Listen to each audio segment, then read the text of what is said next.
السلام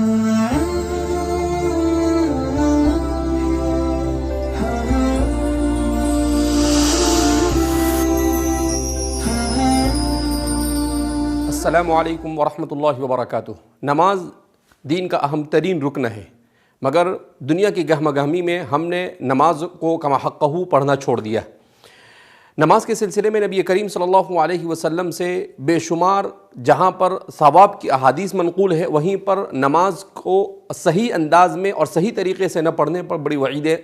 نبی کریم صلی اللہ علیہ وسلم سے منقول ہے۔ سیدنا حضرت ابو ہریرہ رضی اللہ تعالیٰ عنہ فرماتے ہیں کہ بعض مرتبہ ایسا ہوتا ہے کہ آدمی 60 سال تک نماز پڑھتا ہے اور اس کی نماز قبول نہیں کی جاتی۔ سوال کیا گیا کیوں؟ تو آپ نے فرمایا کہ لا یتم رکوعہا ولا سجودہا، کہ وہ رکوع اور سجدہ مکمل طور پر نہیں کرتا، یعنی سنت طریقے پر وہ نماز ادا نہیں کرتا ہے۔ حضرت عمر رضی اللہ تعالیٰ عنہ فرماتے ہیں کہ بعض مرتبہ آدمی بچپن سے لے کر بوڑھا ہونے تک نماز پڑھتا رہتا ہے، مگر اس کی ایک رکعت بھی قبول نہیں کی جاتی ہے۔ پوچھا گیا کیوں؟ کہا اس لیے کہ وہ رکوع اور سجدوں کو اور نماز کو صحیح انداز میں نہیں ادا کرتا ہے۔ بعض روایتوں میں نبی کریم صلی اللہ علیہ وسلم نے اس پر یہ وعید بیان فرمائی ہے کہ نماز کا نہ پڑھنا گویا کہ اپنے آپ کو اسلام سے نکال دینا ہے۔ من ترک الصلاۃ متعمدا فقد کفر، جس نے نماز کو جان بوجھ کے چھوڑ دیا وہ اسلام سے نکل گیا۔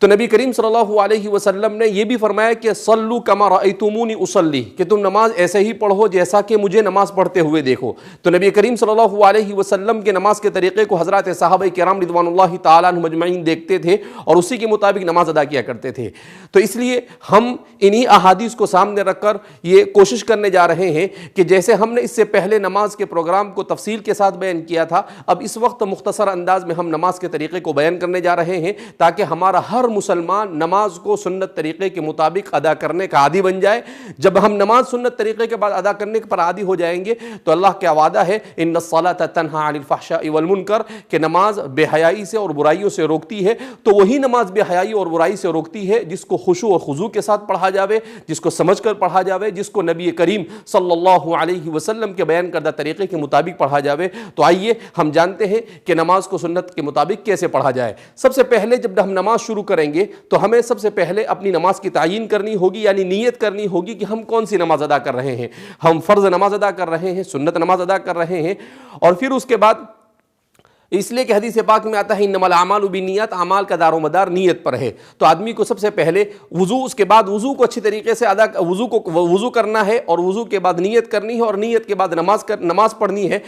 تو نماز کے لیے جب آدمی کھڑا ہو تو سب سے پہلے جب وہ کھڑا ہو تو اس کے پاؤں کی کیفیت کیسی ہو، وہ اپنی طبیعی حالت پر چھوڑ دے۔ نہ اسے بہت پھیلانے کی ضرورت ہے اور نہ اسے بالکل ملانے کی ضرورت ہے، بلکہ اسے طبیعی حالت پر چھوڑ دیا جاوے۔ اس کے بعد جب نماز ہم شروع کریں گے تو سب سے پہلے ہاتھ اٹھا کر ہم نماز کا آغاز کرتے ہیں۔ تو جب ہاتھ اٹھایا جاتا ہے تو عام طور پر ہمارے یہاں بعض حضرات اس طریقے سے ہاتھ اٹھا کر لیتے ہیں، بعض حضرات کان پکڑ کر کرتے ہیں، لیکن اس کا صحیح طریقہ یہ ہے کہ نماز کے لیے ہاتھ اٹھائے جائے، کہاں تک ہاتھ اٹھایا جائے؟ کانوں کی لو تک، وہاں پر لگانے کی ضرورت نہیں، اس کے محاذات میں، اور کوشش کی جائے کہ دونوں ہاتھ قبلے کے رخ، اس کا رخ قبلے کی طرف ہو۔ اس طرح سے آپ اپنی نماز کو اور اپنی نگاہوں کو سجدے کی جگہ پر رکھیں تاکہ آپ کی نماز میں یکسوئی آ سکے۔ اس طرح سے آپ اپنی نماز کو شروع کریں گے۔ اپنے ہاتھوں کو اس طرح سے اپنے انگوٹھے اور اپنی یہ آخری انگلی سے حلقہ لگا کر اسے اس طرح سے آپ اس کو گویا کہ پکڑ لیں گے پہنچے کے پاس، اور پھر اس کے بعد اسے آپ یہاں پر رکھ دیں گے۔ پھر اس کے بعد جب اس میں دعا پڑھی جاتی ہے سبحانک اللہم وبحمدک وتبارک اسمک وتعالی جدک ولا الہ غیرک، جس آدمی نماز کا آغاز کر رہا ہے تو نماز کا اس کو معنی بھی معلوم ہونے چاہیے۔ جیسے اللہ اکبر کہا تو اس کے معنی اللہ سب سے بڑا ہے، اس لیے کہ انسان کے ذہن میں یہ ہے کہ بڑی چیز کی عبادت کی جاوے تو اللہ سب سے بڑا ہے، اللہ اکبر من کل شیء، یعنی دنیا میں کوئی چیز ظاہری معنوی ہر اعتبار سے اگر کوئی بڑی چیز ہو سکتی ہے، بڑی ہستی ہو سکتی ہے تو وہ صرف اللہ ہے۔ تو اس تصور کے ساتھ آدمی اللہ اکبر کہے۔ پھر اس کے بعد جب ثنا پڑھے تو اس وقت بھی آدمی پڑھے سبحانک اللہم، اے اللہ تیری ذات پاک ہے، وتبارک اسمک، تیرے اسما بڑے بابرکت ہے، وتعالی جدک، اور تیری شان بڑی بلند اور بڑی عالی ہے، وَتَعَالَى جَدُّكَ وَلَا إِلَٰهَ غَيْرُكَ، اور تیرے علاوہ کوئی عبادت کے لائق نہیں ہے۔ تو گویا مکمل توحید کا درس دیا گیا ہے۔ جب نماز آدمی شروع کرے تو اس کے ذہن و دماغ کے اندر میں توحید کا تصور آنا چاہیے کہ ایک اللہ کے علاوہ کوئی عبادت کے لائق ہو سکتا نہیں ہے۔ اور پھر اس کے بعد وہ سورہ فاتحہ کو شروع کرے گا تو اس وقت بھی وہ کوشش کرے سورہ فاتحہ کو ہم لوگ اس کو سمجھنے کی کوشش کریں کہ اللہ اس صورت میں کیا کہنا چاہتے ہیں۔ پورے قرآن کا خلاصہ، پوری جتنی شریعتیں دنیا میں نازل ہوئی ان تمام شریعتوں کا خلاصہ اس صورت میں بیان کیا گیا ہے، مگر افسوس کہ ہم اس کو سمجھنے کی کوشش نہیں کرتے ہیں۔ انشاءاللہ ہم ایسا پروگرام پیش کرنے کی کوشش کریں گے جس میں نماز میں پڑھی جانے والی تمام صورتوں کو سمجھایا جائے گا۔ پھر اس کے بعد اس میں ضم صورت پڑھی جائے گی، یعنی جو بھی صورت آپ کے لیے سہولت کے ساتھ ہو اس صورت کو پڑھیں گے، اور پھر اس کے بعد آپ رکوع میں جائیں گے۔ تو رکوع میں جانے کا طریقہ یہ ہے کہ جیسے ہی آپ فارغ ہو گئے پھر اس کے بعد اللہ اکبر کہتے ہوئے اسی تصور کے ساتھ کہ اللہ سے بڑھ کر کوئی ہستی نہیں ہو سکتی ہے، آپ رکوع میں جائیں گے اور کوشش یہ کریں گے کہ آپ اپنا پورا وزن انگلیوں پر لے آئیں گے۔ تو اس سے ہوگا یہ کہ نبی کریم صلی اللہ علیہ وسلم نے سجدے کا طریقہ یہ بیان کیا ہے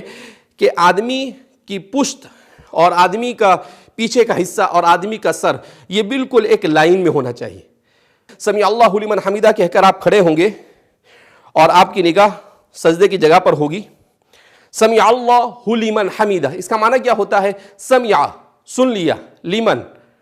حمیدہ اس نے جس کے لیے حمد کی گئی، یعنی ہم نے اللہ کی تعریف کی اور اللہ نے ہماری تعریف کو سن لیا۔ تو اس معنی کے استحضار کے ساتھ جب ہم نماز پڑھیں گے تو ہماری نماز میں جان پیدا ہوگی اور یہی نماز ہمیں بے حیائیوں اور برائیوں سے روکنے کا سبب بنے گی۔ پھر اس کے بعد ہم اللہ اکبر اسی اللہ کی ہستی کے عظیم ہستی کے تصور کے ساتھ اللہ اکبر کہتے ہوئے ہم سجدے میں جائیں گے، جو نماز کا اہم ترین رکن ہے۔ سجدے کا طریقہ یہ ہے کہ سجدے میں سب سے پہلے تو یہ کہ کھڑے ہونے کے بعد آپ سجدے میں کیسے جائیں۔ عام طور پر بڑی غلطیاں ہوتی ہے اس میں، بعض حضرات اس طریقے سے پہلے اپنے ہاتھ ڈال لیتے ہیں، بعض حضرات ایسے بیٹھ جاتے ہیں اور پھر اس کے بعد سجدہ کرتے ہیں۔ تو اس کا صحیح طریقہ یہ ہے کہ آپ جیسے کھڑے ہیں ایسے سیدھے ہی آپ نیچے آئیں گے، اور نیچے آنے کے بغیر کسی سٹاپ کے اور بغیر کسی رکے ہوئے آپ سجدے کے اندر میں چلے جائیں گے۔ اور جب سجدے میں جائیں گے جیسا کہ ہم آپ کو کر بتاتے ہیں،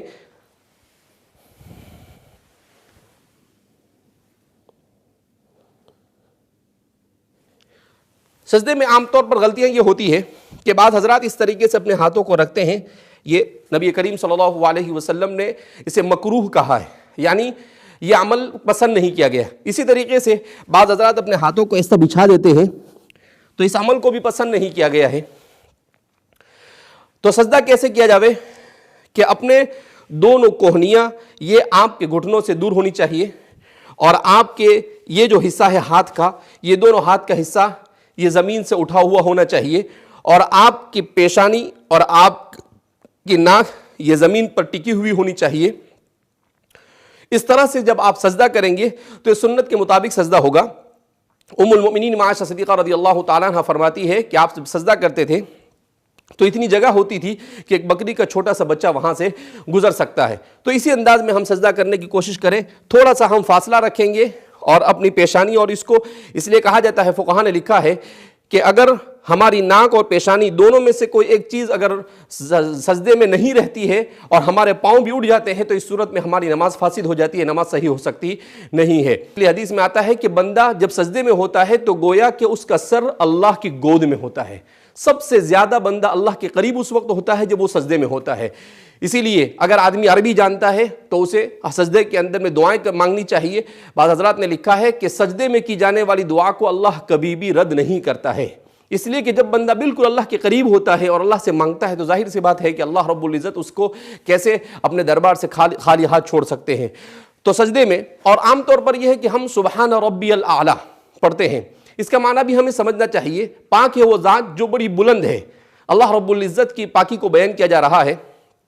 اور بھی سجدے کی بہت ساری دعائیں نبی کریم صلی اللہ علیہ وسلم سے منقول ہے۔ آپ صلی اللہ علیہ وسلم سے منقول ہے کہ آپ صلی اللہ علیہ وسلم سجدے میں پڑھا کرتے تھے، اللہم اغفر لی ذنبی کلہ دقہ وجلہ کبیرہ وصغیرہ علانیتہ وسرہ، کہ اللہ رب العزت میرے گناہوں کو معاف فرما دے، چاہے چھوٹا ہو چاہے بڑا ہو، چاہے کس طرح کا بھی گناہ ہو، میرے تمام گناہوں کو معاف فرما۔ اب ظاہر سی بات ہے، بندہ جب اللہ کے اتنے قریب ہوگا اور اللہ اگر اس کے گناہوں کو معاف کریں گے تو اس بندے کے لیے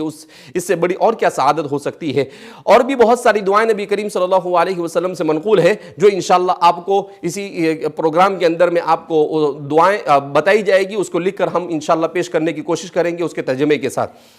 اس کے بعد سجدے کے بعد جب بیٹھا جاتا ہے اس کو جلسہ کہا جاتا ہے، دو سجدوں کے درمیان جو بیٹھتے ہیں اسے جلسہ کہا جاتا ہے۔ جلسے میں جب بیٹھتے ہیں تو یہ وقت بھی اللہ کے بڑے تقرب کا وقت ہوتا ہے، اسی لیے نبی کریم صلی اللہ علیہ وسلم اس وقت میں ایک دعا سکھائی آپ صلی اللہ علیہ وسلم نے، اللہم اغفر لی وارحمنی وعافینی وہدینی وارزقنی وجبرنی۔ اس میں سب کچھ آ گیا، دنیا اور آخرت کی تمام بھلائیاں آ گئی،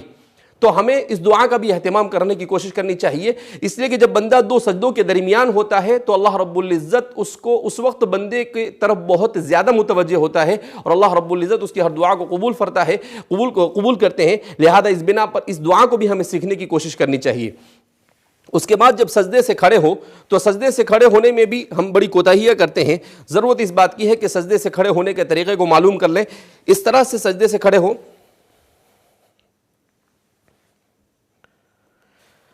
بہت سارے لوگ جب سجدے سے کھڑے ہوتے ہیں تو بعض مرتبہ ہاتھ سے سہارا لیتے ہیں۔ ٹھیک ہے، اگر آدمی بڑی عمر کا ہے، اسے کوئی تکلیف ہے، کوئی عذر ہے تو وہ کر سکتا ہے، لیکن جن کو کوئی عذر نہیں ہے انہیں تو سجدے سے سیدھا اسی طریقے سے کھڑے ہو جانا ہے۔ اسی لیے فرماتے ہیں کہ سنت طریقے کے مطابق اگر آدمی نماز پڑھتا ہے تو بے شمار ہڈی کی بیماریوں سے بھی اللہ اس کی حفاظت فرماتے ہیں، بے شمار خون کی بیماریوں سے بھی اللہ اس کی حفاظت فرماتے ہیں۔ آج کی سائنس نے ان تمام چیزوں کو تسلیم کیا ہے، تو دنیا آخرت کا ثواب تو ملنا ہی ہے، دنیا کی بھلائیاں اور سعادتیں بھی ملنی ہی ہیں، اور اسی کے ساتھ ساتھ اللہ رب العزت نماز کی اس برکت سے ہمیں صحت کی بھی بہت ساری نعمتوں سے مالامال اللہ رب العزت مالامال کریں گے اگر ہم نے سنت طریقے کے مطابق نماز پڑھی۔ تو اس طرح سے جب سجدے سے کھڑے ہو تو بالکل سیدھے کھڑے ہو جاوے، اور پھر اس کے بعد جب ہم قاعدے میں بیٹھتے ہیں تو ہمیں اپنا ہاتھ بعض مرتبہ بعض لوگ یہاں پر رکھتے ہیں، بعض یہاں رکھتے ہیں، اسے اس کی حالت پر درمیان میں چھوڑ دیا جاوے، اور اس طرح سے کیا جاوے کہ اشہد ان لا الہ کے وقت انگلی کو اٹھائے۔ بعض مرتبہ ایسا ہوتا ہے کہ بعض لوگ بہت اوپر اٹھا لیتے ہیں، بعض لوگ بالکل کم اٹھاتے ہیں، تو اس کا صحیح طریقہ یہ ہے کہ اتنی اٹھائی جاوے کہ جتنا قبلے کی طرف اس کا رخ ہو سکے۔ قاعدہ اخیرہ میں جب ہم بیٹھتے ہیں تو تحیات پڑھی جاتی ہے، درود شریف پڑھا جاتا ہے، اس کے بعد دعا پڑھی جاتی ہے۔ اس کے سلسلے میں احادیث میں آتا ہے کہ جو دعا اس وقت کی جاتی ہے اس کو بھی اللہ رب العزت قبول کرتے ہیں، لہذا آدمی کم سے کم ربنا آتنا فی الدنیا حسنہ وفی الآخرۃ حسنہ پڑھے، اور اپنا دنیا کا جو بھی مقصد ہے اس کا تصور بھی کرے، تو انشاءاللہ امید کی جاتی ہے کہ اللہ رب العزت اس تمام تمناؤں کو پورا فرمائیں گے۔ اس کے بعد جب سلام پھیرا جاتا ہے تو عام طور پر ہم کوتاہی کرتے ہیں کہ بعض حضرات اس طرح سے سلام پھیرتے ہیں، پوری دنیا کو دیکھتے رہتے ہیں۔ ضرورت اس بات کی ہے کہ سلام جب پھیرا جائے تو ہم اپنی نگاہوں کو اپنے کاندھوں پر رکھیں اور اس طریقے سے سلام پھیریں، السلام علیکم ورحمۃ اللہ۔ اس کا مطلب ہوتا ہے سلامتی ہو میرے ان تمام بھائیوں کی طرف جو میرے اس جانب ہے، اور ان فرشتوں کی طرف جو اس جانب ہے، السلام علیکم ورحمۃ اللہ۔ اس کا مطلب یہاں پر بھی تو اس طرح سے نماز کے وقت کوشش یہ ہونی چاہیے کہ آدمی نماز پڑھتے وقت اپنی نگاہوں کی بھی اچھی طرح سے حفاظت کرے، اپنی نگاہوں کو جہاں پر رکھنا ہے وہیں پر رکھے۔ دعا میں بھی یہ ہوتا ہے کہ ہمارے یہاں پر عام طور پر جب دعا کرتے ہیں تو دعا میں بعض حضرات اس طرح سے اپنے منہ کو چھپا دیتے ہیں، بعض حضرات دعا میں، لیکن اس کا صحیح طریقہ یہ ہے کہ اپنے ہاتھ کو سینے کے سامنے رکھا جاوے اور اس طرح سے کھلا رکھا جاوے اور اللہ رب العزت سے مانگا جاوے، اور نماز کے بعد جو دعا کی جاتی ہے اللہ رب العزت ان دعاؤں کو قبول کرتے ہیں۔ نماز کے بعد بہت سارے اذکار ہیں، تسبیحات کا پڑھنا، جس کی بھی بڑی فضیلتیں وارد ہوئی ہے۔ بہرحال ہم نے یہ کوشش کی ہے کہ مختصر وقت میں نماز کے جامع طریقے کو آپ حضرات کے سامنے بیان کیا جاوے۔ امید کی جاتی ہے کہ آپ حضرات اس کی طرف توجہ دیں گے اور رمضان مبارک کے اس مقدس مہینے میں اسی انداز میں نماز کو پڑھنے کی کوشش کریں گے۔ اگر آپ کو اس سلسلے میں کوئی سوال بھی کرنا ہو تو آپ سوال کر سکتے ہیں، انشاءاللہ آپ کو سنت کے مطابق نماز پڑھنے کے سلسلے میں جتنا بھی تعاون ہو سکتا ہے ہم انشاءاللہ کرنے کے لیے تیار ہیں۔ اللہ رب العزت ہمیں نبی کریم صلی اللہ علیہ وسلم کی سنت کے مطابق نماز کا اہتمام کرنے کی اور نماز پڑھنے کی توفیق مرحمت فرمائے، اور دنیا اور آخرت کی سعادتوں سے ہم سب کو اللہ بہرور فرمائے۔ والسلام علیکم ورحمۃ اللہ وبرکاتہ۔